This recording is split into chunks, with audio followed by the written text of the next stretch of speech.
ஸ்ரீ காமாட்சி ஜோதிஷ நிலையம் நேயர்கள் அனைவருக்கும் வணக்கம்.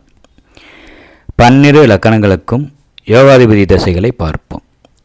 மேஷ லக்கணத்திற்கு சந்திரனும் குருவும் யோகாதிபதிகளாக வருவார்கள். சந்திரன் வளர்பிறையாக இருப்பது நல்லது. ரிஷப லக்கணத்திற்கு புதனும் சனியும் யோகாதிபதிகளாக வருவார்கள். மிதுன லக்கணத்திற்கு சுக்கிரனும் சனியும் யோகாதிபதிகளாக வருவார்கள். கடக லக்கணத்திற்கு செவ்வாயும் குருவும் யோகாதிபதிகளாக வருவார்கள். சிம்ம லக்கணத்திற்கு செவ்வாயும் குருவும் யோகாதிபதிகளாக வருவார்கள். கன்னி லக்கணத்துக்கு சுக்கிரனும் சனியும் யோகாதிபதிகளாக வருவார்கள். துலா லக்கணத்திற்கு சனியும் புதனும் யோகாதிபதிகளாக வருவார்கள். விருச்சிக லக்கணத்திற்கு குருவும் சந்திரனும் யோகாதிபதிகளாக வருவார்கள். தனுசு லக்கணத்திற்கு செவ்வாயும் சூரியனும் யோகாதிபதிகளாக வருவார்கள்.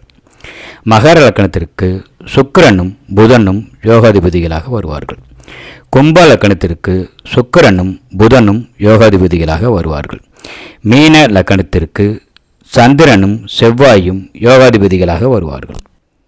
யோகாதிபதியாக வரும் திசையை பாற்றும். எந்த ஒரு லக்கணத்திற்கும் லக்னாதிபதியும் லக்கணமும் பலம் பெற வேண்டும். லக்கணாதிபதி பலம் பெற்றால்தான் யோக திசையை அனுபவிக்க முடியும். எல்லா லக்கணத்திற்கும் தர்ம கர்மாதிபதிகள் யோகம் மிகச்சிறந்தது. அவற்றை காண்போம்.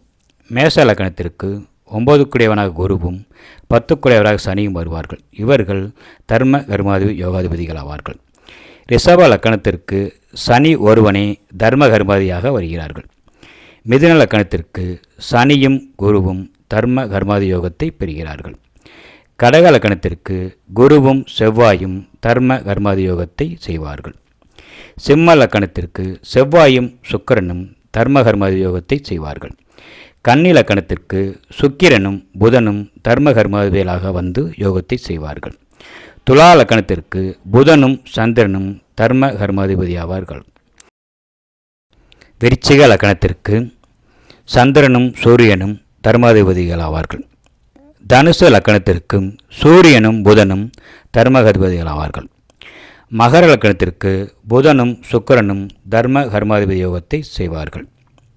கும்ப லக்கணத்திற்கு சுக்கிரனும் செவ்வாயும் தர்ம கர்மாதி யோகத்தை செய்வார்கள். மீன லக்கணத்திற்கு செவ்வாயும் குருவும் தர்ம கர்மாதி யோகத்தை செய்வார்கள்.